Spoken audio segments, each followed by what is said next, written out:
வணக்கம். INC online மீடியாவின் முக்கிய செய்திகள். NR BJP கூட்டணியில் கருத்து வேறுபாடு. சட்டசபையில் முதல்வர் ரங்கசாமி ஆவேசமாக பேசியுள்ளார். புதுவையில் மறியல். முற்றுகையில் ஈடுபட்ட முன்னாள் முதல்வர் நாராயணசாமி உட்பட 800 பேர் கைது. கைலாஷ்நாதன் கலந்து கொண்ட வீராம்பட்டினம் செங்கழுநீர் அம்மன் ஆலய கும்பாபிஷேகம். இரவு ஆலயத்தை தீப்பற்றி எரிந்த சம்பவம் பக்தர்கள் அதிர்ச்சி. சட்டசபை பட்ஜெட் கூட்டத்தில் கடும் பதற்றம். சபாநாயகர் செல்வம் மீது MLA நேரு கடுமையாக எதிர்த்து பேசினார். NR காங்கிரஸ் கட்சி புதுச்சேரிக்கு மாநில அந்தஸ்து வழங்காத நிலை. முதல்வர் ரங்கசாமி ஆவேசமாக கருத்து தெரிவித்தார்.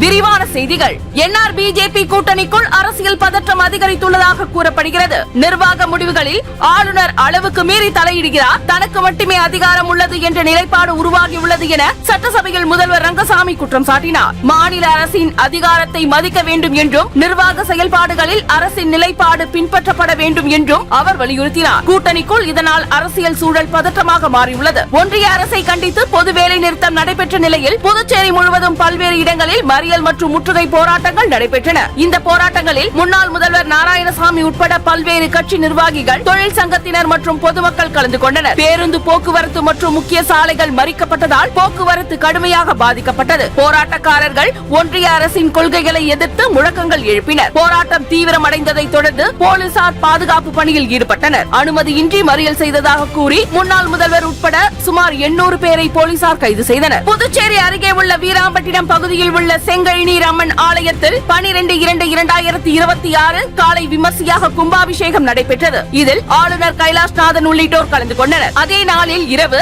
ஆலய தேரில் திடீரென தீப்பற்றி எரிந்தது. தீ விபத்து காரணம் குறித்து விசாரணை நடைபெற்று வருகிறது. இந்த சம்பவம் பக்தர்கள் மற்றும் பொதுமக்களிடையே அதிர்ச்சியை ஏற்படுத்தியுள்ளது. புதுச்சேரி சட்டசபையில் நடைபெற்ற பட்ஜெட் கூட்டத்தின் போது அரசியல் பதற்றம் அதிகரித்தது. போலி மருந்து விநியோகத்தில் ஊழல் நடந்ததாக சபாநாயகர் மீது குற்றச்சாட்டு எழுந்ததாக எதிர்க்கட்சியினர் தெரிவித்தனர். இந்த நிலையில் பட்ஜெட் கூட்டத்தில் MLA நேரு பேசும்போது ஊழல் குற்றச்சாட்டு உள்ளவர் சட்டசபையை வழிநடத்துவதை ஏற்றுக்கொள்ள முடியாது என்று கடுமையாக விமர்சித்தார். இதற்கு பதிலளிக்கும் வகையில் சபாநாயகர் தரப்பும் எதிர்ப்பு தெரிவித்ததால் அவையில் சில மணி நேரம் கூட்டம் பதற்றமாக நடைபெற்றது. இந்த சம்பவம் அரசியல் வட்டாரங்களில் பெரும் விவாதத்தை ஏற்படுத்தியுள்ளது. புதுச்சேரி மாநில அந்தஸ்து விவகாரம் மீண்டும் அரசியல் சூடு பிடித்துள்ளது. மத்திய அரசு மாநில அந்தஸ்து குறித்து தீர்மானம் எடுக்காததால் NR காங்கிரஸ் கட்சியில் அதிருப்தி நிலவுகிறது. தேவையான உரிமைகள் கிடைக்காததால் தேர்தலை புறக்கணிக்கும் வரை கட்சி ஆலோசனை நடத்தி வருவதாக கூறப்படுகிறது. இதுகுறித்து முதல்வர் N. ரங்கசாமி புதுச்சேரி மக்களின் நீண்ட நாள் கோரிக்கையான மாநில அந்தஸ்து வழங்கப்பட வேண்டும் என வலியுறுத்தி